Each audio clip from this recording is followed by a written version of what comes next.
Pepsi அமைப்பின் தலைவர் RK. Selvamani தற்பொழுது செய்தியாளர்களை சந்தித்து வருகிறார். அதன் நேரடி காட்சிகளை பார்க்கலாம். வேறு வழியின்றி நாங்கள் எடுக்கப் போகின்ற முடிவு தமிழ் திரைப்பட தயாரிப்பாளர்களுக்கு மட்டுமல்ல, தொழிலாளர்களுக்கு கூட பாதகத்தை ஏற்படுத்தும் என்று எங்களுக்கு தெரியும். ஆனாலும் கடைசியாக வேறு வழியின்றி நாங்கள் அனைத்து சமாதானத்துக்கு உண்டான அனைத்து முயற்சிகளையும் எங்கள் சம்மேளனத்தை சேர்ந்த சங்கம் மன்னிப்பு கோர வேண்டும், அதையும் செய்து முடித்தோம். அவர்களுக்கான பயணப்படிகளுக்கான விதிகளை ஏற்றுக்கொண்டோம். இன்னும் என்னதான் வேண்டும் என்று எங்களுக்கு தெரியவில்லை. அதனால் எங்களுக்கு பேசி முடிக்கப்பட்ட சம்பளத்தை தர மறுக்கக்கூடாது. அவ்வாறு பேசி முடிக்கப்பட்ட சம்பளத்தை தர வேண்டும். அவ்வாறு தர ஒப்புக்கொண்டால் மட்டுமே 1/8 முதல் நாங்கள் பணிக்கு வர இயலும் என்பதை தெரிவித்துள்ளோம். இதுதான் தற்போது நாங்கள் எடுத்துள்ள முடிவு. ஒரு 3 தீர்மானங்களை தற்போது இன்றைய பொதுக்குழுவில் எடுத்திருக்கின்றோம். தயாரிப்பாளர் சங்கம் சம்மேளன தொழிலாளருடன் வேலை செய்ய மாட்டோம் என்ற முடிவை திரும்ப பெற வேண்டும். இதுதான் எங்களுடைய முதல் கோரிக்கை. அதுபோன்று ஏற்கனவே பேசி முடிக்கப்பட்ட சம்பளத்தை தர மறுக்கிறார்கள். அவ்வாறு மறுக்கக்கூடாது. ஏற்கனவே பேசி முடிக்கப்பட்ட சம்பளத்தை தர வேண்டும். அதுபோல பொது விதிகள் பற்றி ஏற்கனவே 19/7 நாங்கள் எழுதியிருந்த கடிதத்தின்படி இந்த மாத இறுதிக்குள் பொது விதிகள் பேசி முடிக்கப்பட்டு கையெழுத்திடப்பட வேண்டும். இதுதான் எங்களுடைய 3 கோரிக்கை. இந்த 3 கோரிக்கை தயாரிப்பாளர் சங்கம் நிறைவேற்றி தர வேண்டும் என்று கேட்டுக்கொள்கிறோம். இப்போ 1ஆம் தேதியிலிருந்து படப்பிடிப்பு நிறுத்தமா? 1ஆம் தேதியிலிருந்து எங்களுக்கு ஒப்புக்கொண்ட சம்பளத்தை தர மறுத்தால் நாங்கள் பணிக்கு வர இயலாது. அதுதான் எங்களுடைய. இன்னும் ஒரு நாள் தான் இருக்கு, நாளைக்கு மட்டும்தான் இருக்கு. ஒரு நாள் 24 மணி நேரத்தில் இன்னும் நிறைய விஷயங்கள் நடக்கலாம். சரி, நாளைக்கு ஈவினிங் வரைக்கும் ஒன்றும் நடக்கல. இல்ல, நீங்க பேசுறது இப்போ தயாரிப்பாளர் சங்கத்துக்கு மிரட்டல் கொடுக்குறீங்க அப்படின்னு எடுத்துக்கலாமா? இதுதான் நீங்க எங்களை என்னதான் பண்ண சொல்றீங்க? எங்க கோரிக்கை கேட்கிறோம். அவங்க சொன்னது எல்லாரும் இது மிரட்டலா? நீங்க எங்க சம்பளத்தை ஏற்கனவே பேசி முடிச்ச சம்பளத்தை கொடுங்க, கொடுத்தாதான் நாங்க வருவோம்னு சொல்றோம். இது மிரட்டலா? இல்ல நாங்களே உங்களுக்கு பேச முடிச்சு நாங்களே சைன் பண்ணி நாங்களே ஒரு சம்பளம் கொடுக்கணும்னு சொல்றது மிரட்டலா? தொழிலாளர்களை வச்சு படப்பிடிப்பு நடத்துவேன் அப்படின்னு இருக்காங்க. அதுக்கு நீங்க என்ன? நீங்க ஒரு பத்திரிகையில் இதுவாக இருந்தாலும் தொழிலாளராக இருக்கீங்க, என்ன பண்ணலான்னு சொல்லுங்க. தொழிலாளராக இதுக்கு ஒரு பதிலை சொல்லுங்க. சம்பளத்தை பேசுகிற சம்பளத்தை கொடுங்க அப்படின்னு கேட்டால் நான் உங்கள் தொழிலாளராக இல்லாமல் வேலை செய்வோம்னு சொன்னால் அது சரியா? சட்டப்படி சரியா? நீதிப்படி சரியான்னு சொல்லுங்க. திடீர்னு நாங்கள் நிறுத்தலாமா? நாங்கள் படப்பிடி நிறுத்துறேன்னு சொல்லலை. நீங்கள் பேசி முடித்த சம்பளத்தை எங்களுக்கு கொடுங்கன்னு சொல்கிறோம். ஏதாவது விதி இருந்தால் 2 பேரும் சேர்ந்து முடிவு பண்ணணும்னு சொல்கிறோம். நீங்கள் தன்னிச்சையாக முடிவு செய்யக்கூடாதுன்னு சொல்கிறோம். எங்களையும் கேட்டு முடிவு பண்ணுங்க. பல்வேறு திரைத்துறைக்கு ஜிஎஸ்டி முதல் பல்வேறு பிரச்சனைகள், கேளிக்கை வரி ஆகட்டும், பல பின்னடைவு ஏற்படுத்தி இருக்கு. இப்போ உங்களுடைய இந்த முடிவு திரைத்துறை ஒட்டுமொத்த இந்த திரைத்துறைக்கு ஒரு மிகப்பெரிய பின்னடைவு ஏற்படுத்தும்.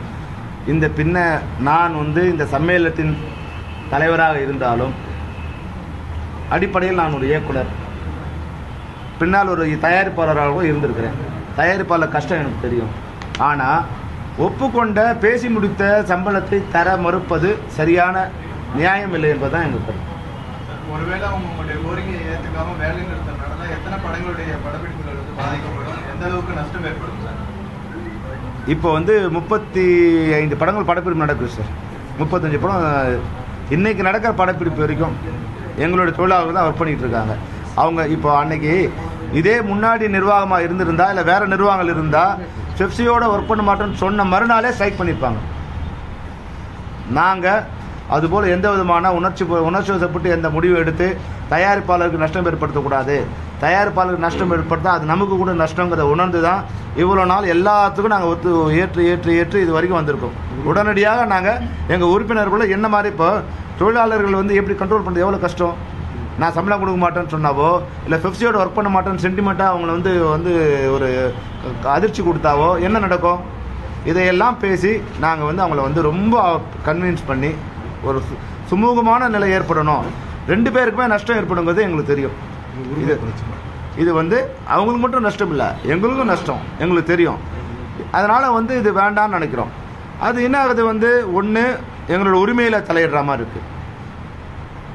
ஒன்றுமே இதுவரைக்கும் தயாரிப்பாளர் சங்கம் சொன்னதை தான் பெப்சி கேட்காம இருந்திருக்குன்னு சொல்லலாம். இது வரைக்கும் தயாரிப்பாளர் சங்கம் சொல்லாமல் பெப்சி தன்னிச்சையாக சம்பளம் வாங்கிச்சுன்னு சொல்லலாம். ஆனால் இப்போ அது தவறுன்னு சொன்ன தயாரிப்பாளர் சங்கம் தன்னிச்சையாக ஒரு சம்பளத்தையோ ஒரு பயணப்படியான விதிகளையும் தன்னிச்சையாக அறிவிச்சிருக்காங்க. அது வந்து சரியாக இருக்காதுங்கிறது தான் எங்களுடைய சரி இல்லைங்கிறது தான் சார். இப்போ 25,000 தொழிலாளர்கள் எங்கிட்ட இருக்காங்க சார். ஒரு தமிழ் இப்போ வந்து தமிழ் ஏதாவது நம்ம ஃபெடரேஷனில் இருக்கிறவங்க 25,000 பேர். இதில் ஒரு 1000 பேர் வந்து ஹிந்தி படம், தெலுங்கு படம், மலையாள படம், அது மாதிரி படங்களை ஒர்க் பண்ணிட்டு இருக்காங்க. 24,000 பேர் இந்த தமிழ் திரைப்படங்கள் மட்டும் தான் பண்ணிட்டு இருக்காங்க சார். நாளைக்கு ஈவினிங் வரைக்கும் தான் டைம் இருக்கு.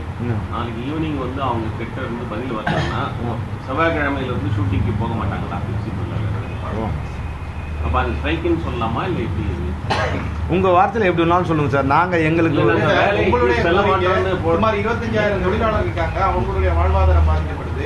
இப்ப நீங்களும் வந்து தொடர்ச்சியா அவர் வந்து திட்டவட்டமா சொல்லிட்டாரு விஷால், நாங்க இதுல இருந்து பின்வாங்க போறது இல்ல அப்படிங்கறது தெளிவா சொல்லிருக்காரு.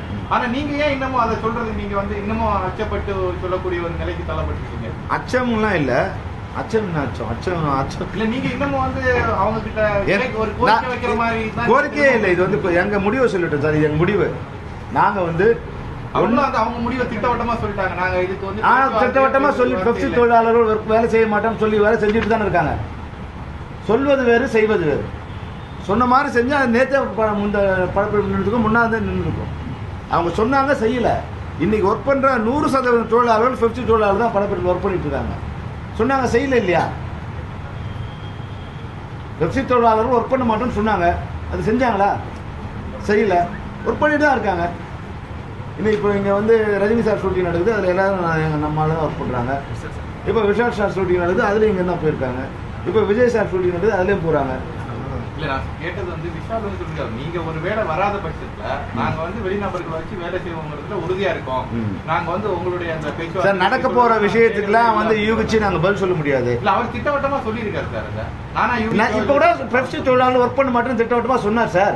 ஆனால் இப்போ ஒர்க் பண்ணிட்டு இருக்காரு சார். நீங்கள் போகிறதுனால அவங்க ஏற்றுக்கிறாங்க. ஒருவேளை நீங்கள் போகிறேன்னா இல்லை, நாங்கள் ஒர்க் பண்ண மாட்டோம்னு சொல்லலையே இது வரைக்கும். நான் இனிமேல் தான் நாங்கள் சொல்ல போகிறோம். நாங்கள் வந்து 1ஆம் தேதி ஒர்க் பண்ண மாட்டோம்னு சொல்கிறோம். அப்போ நீங்கள் கேளுங்க, போனால் கேளுங்க.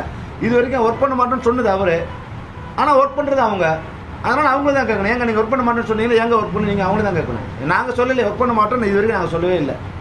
ஒருவேளை அவங்க சொன்னாங்கன்னு சொன்னீங்கன்னா அவங்களுக்கு போய் கேளுங்க, எங்க ஒர்க் பண்ணீங்க நீங்கள் அவங்களுக்கு. ஏற்கனவே அந்த பில்லாபாண்டி படப்பிடிப்பை நிறுத்தி தயாரிப்பாளர்களுக்கு வந்து பெப்சி ஊழியர்கள் அவமானத்தை ஏற்படுத்திட்டாங்க. அதுக்கு வந்து எந்த மன்னிப்பும் சமாதானமும் கிடையாது அப்படிங்கிறது தான் எங்களோட ஸ்டாண்ட் அப்படின்னு விஷால் வந்து உறுதியா இருக்காரு.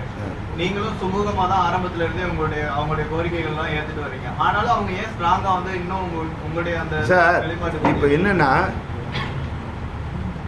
அந்த படப்பிடிப்பு நிறுத்தப்பட்ட தவறு. ஓகே, அதுக்காக என்ன பண்ணலாம்? இப்போ என்ன பண்ணலாம்? அதுக்கு விஷால் என்ன சார் கேட்கிறாரு? அதுக்கு நாங்கள் சொல்லிட்டோம் சார், தவறு சார். இல்லை, முன்னாடிலாம் கூட இப்படி தான் சார் பண்ணாங்க சார். முன்னாடி பண்ணதுக்கெல்லாம் வேண்டாம் சார். நீங்கள் நிர்வாகத்துக்கு வந்த பிறகு, நாங்கள் நிர்வாகத்துக்கு வந்த பிறகு வந்து 4 மாதம் ஆகுது. 4 மாதத்தில் ஒரு படப்பிடிப்பு தடைப்பட்டது தான் உங்களுக்கு தெரியும். 99 படப்பிடிப்பு நாங்கள் பேசி அனுப்பிச்சிருக்கோம். எப்படி இப்போ ஏன் பேசுகிறோம்? என்ன பேட்டான்னு தெரியாதான் அவன் 2 கேட்குறான், நீ 1 கொடுக்குறாங்கிற. இந்த பிரச்சனை ஏன் நீங்கள் இப்போ கையெழுத்து இல்லை?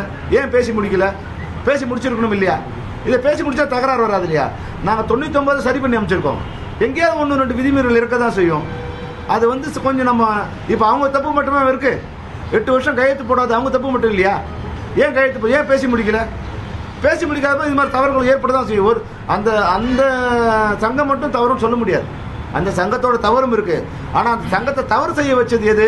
விதி இல்லாமல் இருக்குது. அந்த விதியை சொல்லுங்கன்னு சொல்றோம் இல்லையா? சொல்ல வேண்டியதானே?